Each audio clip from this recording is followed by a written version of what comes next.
every time you guys play the Browns, you talk about how tough some of these games are. Do you kind of feel like, is this a difficult spot for you guys because, nobody wants to be that first team that loses them this year? I haven't really thought about that. It's just another game against the Browns for us. Like you said, it's always a tough opponent. And we got a lot at stake right now, so we're really just worried about winning the football game. How much of a benefit has Alex Collins been to you guys, and do you sometimes kind of marvel at the fact that he fell sort of right into the lap of you guys after getting released by Seattle? Yeah, a lot of teams find runners in a lot of places, and we obviously got fortunate with Alex. The speed that he's bringing, to our football team and to our running game right now has definitely been huge. Joe, you targeted Jeremy Maclin 11 times on Sunday night, but he only caught 3 passes, and it's been a trend for the last 4 games. Is there something that's missing on the field between the two of you in terms of that connection? I think you just got to look at them as individual things and see what went wrong.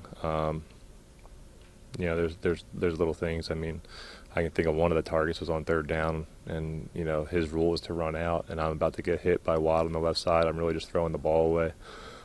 So you have to look at every one of those as its own entity and see what the reason for it was. There's definitely some things we can work on, but I wouldn't overreact to it. The second to last series, the 3 and out, where Alex touched the ball once, he threw twice. Was there a circumstance where you decided to change the play at the line of scrimmage there? Nope. It's a tough loss to take in Pittsburgh, but you guys still control your own fate. And as you have to look at these last 3 games, I know you take them one at a time, but is this where you'd like to be at this juncture in the season? Getting better and, like I said, controlling your own fate. Yeah, I mean, obviously you can be in better situations, but we definitely are fortunate and are very hungry and feel very good about where we are.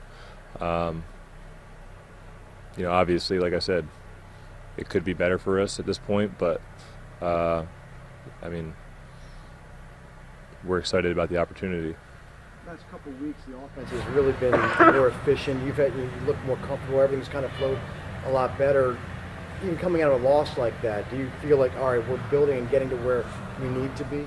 I mean, listen, we played a really good football team up there and had a chance to win the football game. As disappointed as we are about that, there's definitely some things to take from that and feel positive about. Joe, understanding every week there's a different opponent. Why do you think it has been better the last couple of weeks for the offense? We've been in good rhythm. We've been hitting everybody, and we've been hitting the last 2 opponents. We've been hitting them in every way, kind of spreading them out early and being able to run in the second half on them and really wear them out physically. So I think our line's really starting to come together and play really well, and that helps a lot. Joe, when you're an NFL quarterback in December, how do you get any holiday shopping done for the kiddos back at home? That's why I have a wife. I'm not very good at that stuff anyway. So, you got to give a lot of credit to her and what she does at home and taking care of all that and beyond. So. I know you want to avoid 3rd and long situations, but is there anything else that you guys can do to be more effective in 3rd down conversions? Well, hey, I mean, when you look at the other night, we barely had any 3rd downs till late in the game. And yeah, I mean, there can be things that happen on 3rd and long that can definitely improve our chances, and even in 3rd down, we can be better for sure. But I think the other night, we did a good job keeping ourselves out of 3rd down situations, to be honest with you, and we were pretty decent, throughout the game, and we could have been really good if we just would have hit on probably 2 things that we really felt like we could have. Joe, what happened on the first drive and an interception? I was just late down the middle.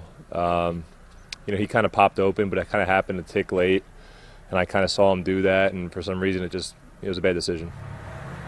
Joe, have you been surprised by Chris Moore's emergence as now the number 3 guy?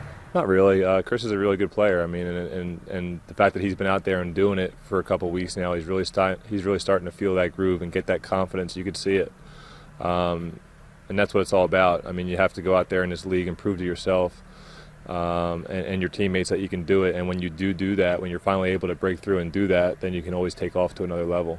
I think we're starting to see that with him.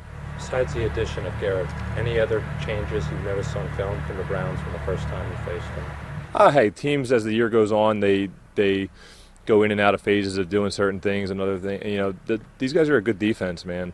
You know, they have been for many years. They don't always, you know, they maybe week in and week out sometimes give up some points here and there, but they're a really good group of guys and play well together, and it's going to be a tough test for us for sure. I think their defensive coordinator does some specific things and has those guys playing really well. So, when you saw them draft Myles Garrett #1 overall in April, was there any part of you that was like, oh boy, you know, we're gonna have to deal with this guy? Hey, I mean, yeah, we play them twice a year, so it's a little bit different. But you know, these days, pretty much every team has, you know, a guy that they want to do similar things with, you know, out on the end like that. So I'm sure as he kind of gets more games under his belt here late in the season, you know, he'll be a test for many years to come. You know, you don't really think too much about it as a quarterback, to be honest with you, just because, like I said, every team has those guys that at some point you have to worry about. Joe, I apologize if you already got asked about Alex Collins, but you know, when you have a play like the other night, I mean, when he takes that swing pass and you know, makes it into a 37-yard play down the sideline, I mean, do you almost become a fan for a couple of seconds, just enjoying watching him run that way? I mean, is it fun for you? Well, it's interesting. I mean, yeah, I mean, maybe not on that play necessarily. I mean, I don't really know what happened on that play. I mean, that he might have just got a little lucky there, but he kept his head down, and the one thing he didn't do was run out of bounds. You know, the time you become a fan is when you're handing the ball off and he's running the ball inside and setting things up and being patient and hitting the hole really hard. You know, like I said, that one play was a little bit of a weird circumstance, but when you hand the ball off to him and you get to watch him run a little bit, you know, he's an impressive young man, and we're definitely happy to have him around here. Joe, I don't know if there's something the Steelers did against the tight ends, but how important is it to get those guys involved on Sunday? Well, it's important. I mean, it's important to get Ben involved. I don't know how many snaps he had. Our other tight ends, you got to realize, I mean, they're carrying a big time load in the run game, and you know, getting them a pass here and there, it will definitely help us out. But you know, it's obviously not the priority. But getting Ben involved will definitely be huge for our offense. You can see what happens when he gets going a little bit. So it'd be nice to get that, you know, make that happen.